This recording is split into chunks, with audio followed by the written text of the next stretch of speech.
Hello and welcome to the Change Gang podcast with me, your host, Laura Ordile. I'm here to help you hold on to your sanity and your soul as you move through big change. I'm here to guide you from frustration to flow in your life, bridging the practical and the woo, just for you. Let's go. Welcome to the Week Change Gang.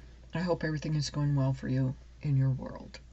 I'm going to go in a little bit different direction today than I even expected.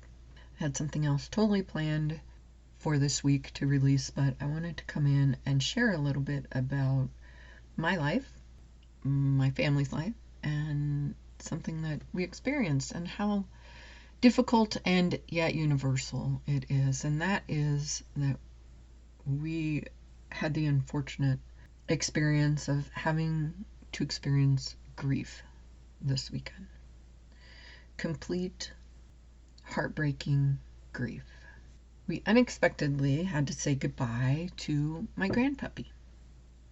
Now, some of you might think, oh, that's just a dog, that's just an animal, a pet. They are not just animals and pets in our life. In my family, always, animals have been a part of that family. And for my kids, it's the same way. Maybe it's generational, something that you move forward and carry on, but this particular little guy, not little, he was big. Actually lost another grandpuppy a couple years ago, and it was just as hard too. I've had both of them in my home at some time where they lived with us and became a total full part of our everyday adventure. And not that changes how I feel about any of them, but just to know that we were so close. And we lost our little Brody a couple years ago, and that was hard. We knew that he was kind of on the decline to things, and so we had to prepare ourselves for that. And of course, we've lost our own animals.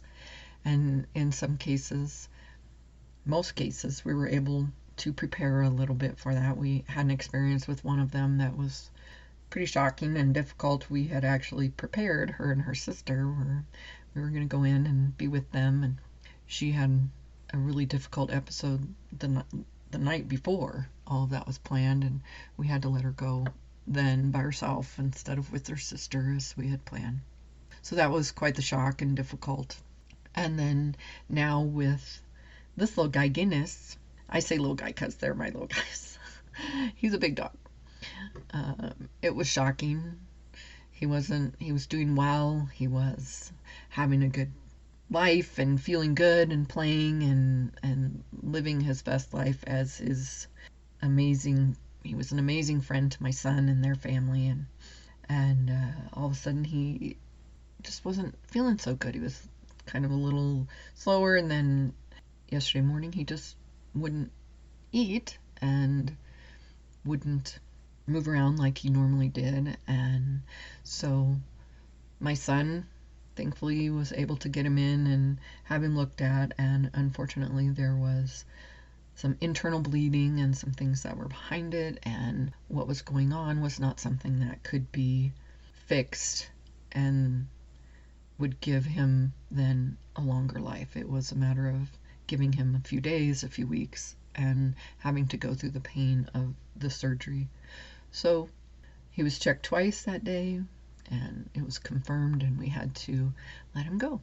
And that meant that we spent some time with him, we talked to him, we gave him treats and special things, but mostly we gave him love. And we told him how important he was in our life. And I hope that if you face that with a person or with one of your pets, that you do that. You share with them what they meant in your life. Any good and wonderful thing that you're able to share with them. Now, grief is different for everyone, and that process of shock or knowing sometimes doesn't make a difference, sometimes it does. I've had both experiences with people in my life. My dad died completely unexpectedly. I got a phone call and it was extremely difficult for me, very shocking. I couldn't even take it in. I had to go, and I was in a restaurant. I had to go outside, sit down on the curb, and just shake my head and take a moment. And then I had to call. My grandmother had called me. I had to call her back and have a conversation with her. We've also had people who have lived with us at the end of their life, and we knew it was the end of their life, and yet that moment when they leave, it still hits you. It hits you differently. It hits you hard. And there is beauty in the moment of passing, and yet such grief that comes with that.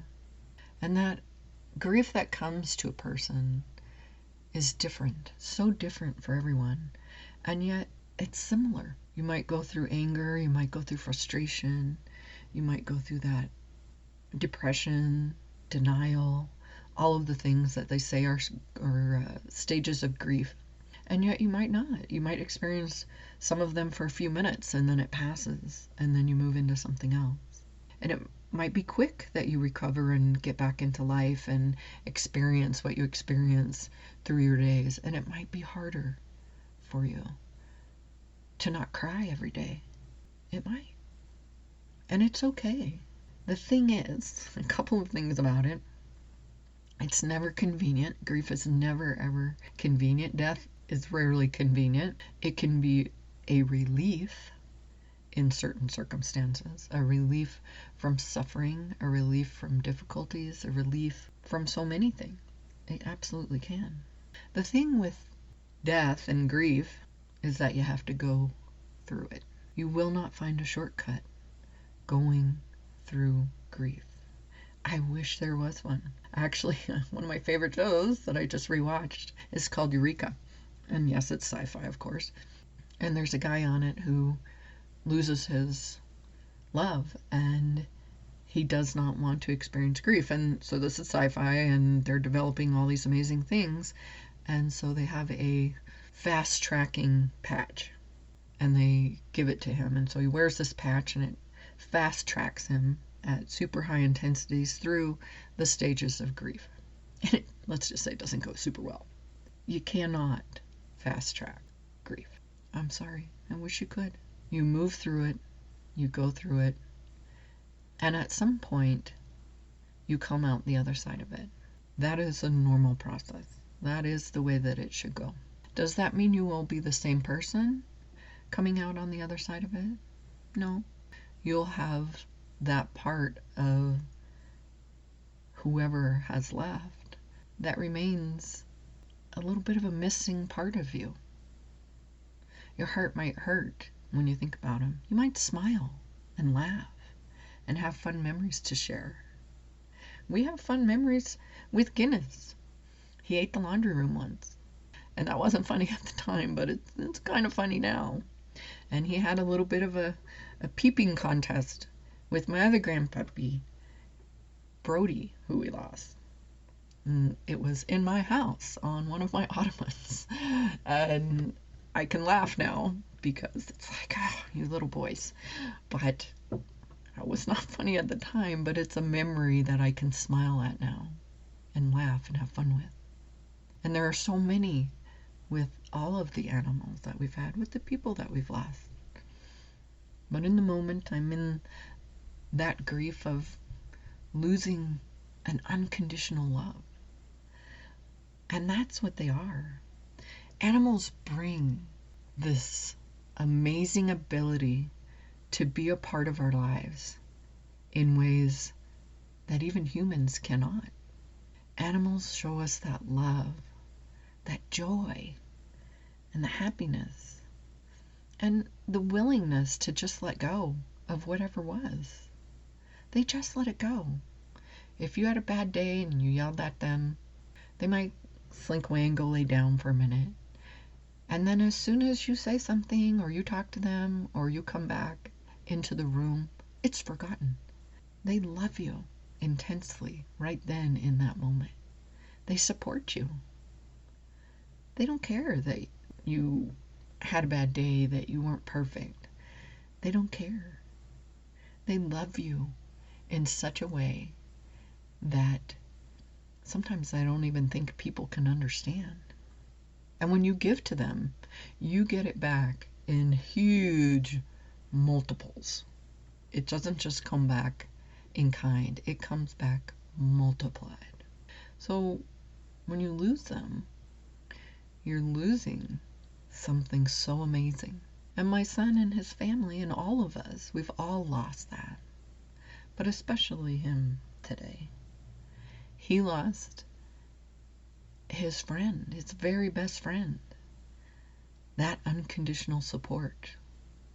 And yes, he was his support dog and more. He was the family dog, and he was a companion. He was all kinds of things. And when you lose that, it's hard to keep going in the day for a while. You have to adjust to that support no longer being there. And it's not only a physical support, it's that energetic support, but you feel the energy not there anymore. Even though they'll support you and come to you and be there with you in spirit always, there is a difference in the energy, and it changes. So remember that it's different for everyone. It's different each time you lose someone, too. It's not going to be the same grief that you go through from person to pet, to the next pet, to all of them. It's different, and that's okay. And yes, you do have to go through it. There are no shortcuts. So let yourself do that. Remember that it's not convenient, but it is necessary for you to move on. So give yourself time. And if you get stuck in that grief, please reach out and ask for help. Reach out. Especially if that animal or that person was a big part of your support system. Keep another support system in place going through your loss. I'm here. Other people are around. I'm not an expert in grief counseling, but I can listen, I can hold space, I can be here. And if you do get stuck, I might be able to help you continue to make progress, continue to move forward. But regardless, whether it's me or a family member or a friend or a stranger over a phone where you just call for support, stay in a place of support. So there you go, my friends. It's a little somber today, it's a little different, but I've seen so many people in the last months going through the losses. I had friends at Christmas time. A wonderful friend of mine lost her mother. I had another friend who lost some people in their family. It's just difficult. It's difficult. Someone else I know lost their longtime pet companion, their dog, and they're going through the grief process. You are not alone if you are going through grief right now. You are not alone. And you don't need to be. You do not need to be. Take care of yourself. And I hope that your week is not full of grief, that it's a happy one for you. But if this was for you and you needed this, I hope it was helpful. Just to know that you will get there. You will get through this. Hang in there. And I hope to meet you right here next week. I hope today's episode was interesting to you in some way and fun. If so, hey, find someone to share it with. Maybe they need to hear it too, or maybe they'll just enjoy it. If you'd like, go ahead and grab my tips on supercharging your success. It includes a free short meditation to do just that. You can find that at bit.ly/supercharge your success. Until next time, happy day.